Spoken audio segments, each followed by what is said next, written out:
From the very beginning of creation, God did not leave the heavens empty or meaningless.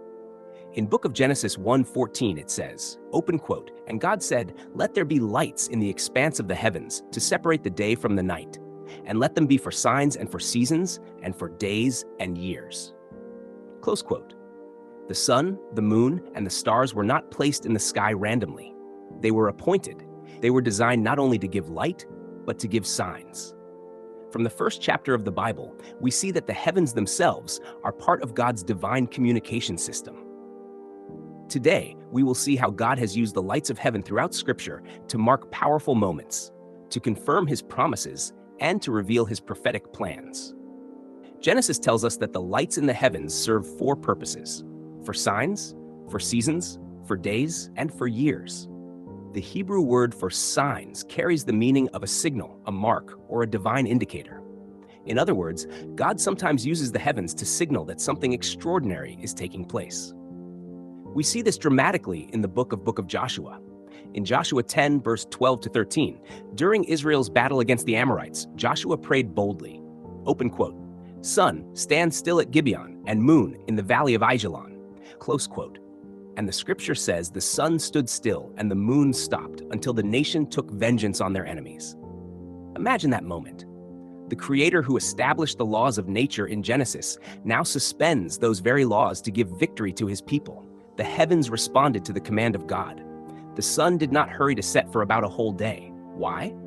Because God was fighting for Israel. The sky itself became a testimony of divine intervention. Then we move to the days of King Hezekiah in the book of 2 Kings. Hezekiah was sick. The prophet Isaiah told him his days were numbered. But Hezekiah prayed. He cried out to God. And God responded, not only with healing, but with a sign. The shadow on the steps of Ahaz moved backward 10 steps. Think about that. Time appeared to reverse. The movement of light itself shifted.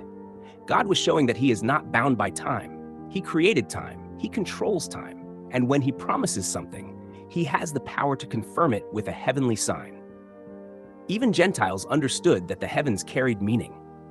In Gospel of Matthew chapter 2, wise men from the east came to Jerusalem saying, open quote, "We saw His star when it rose and have come to worship Him."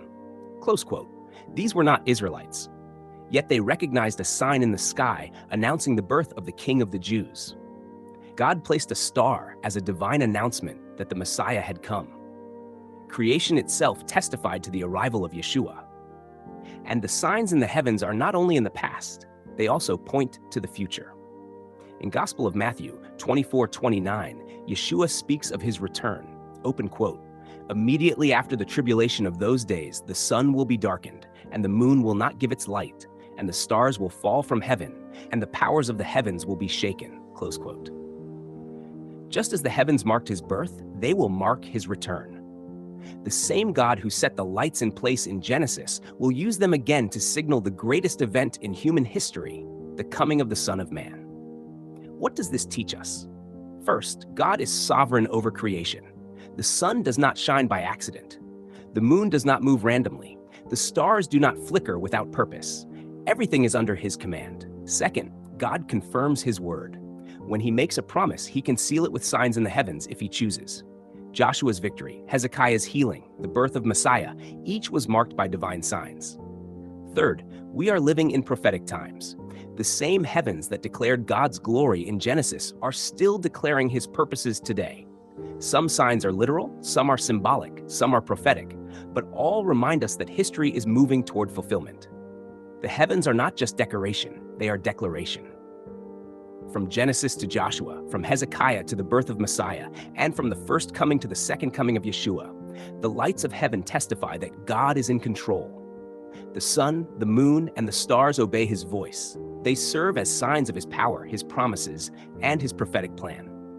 So when you look at the sky, remember this: the same God who set those lights in motion is guiding history toward His perfect purpose. And just as every sign in Scripture came to pass, every prophetic word yet to be fulfilled will surely happen. The heavens declare not only His glory, they declare His faithfulness.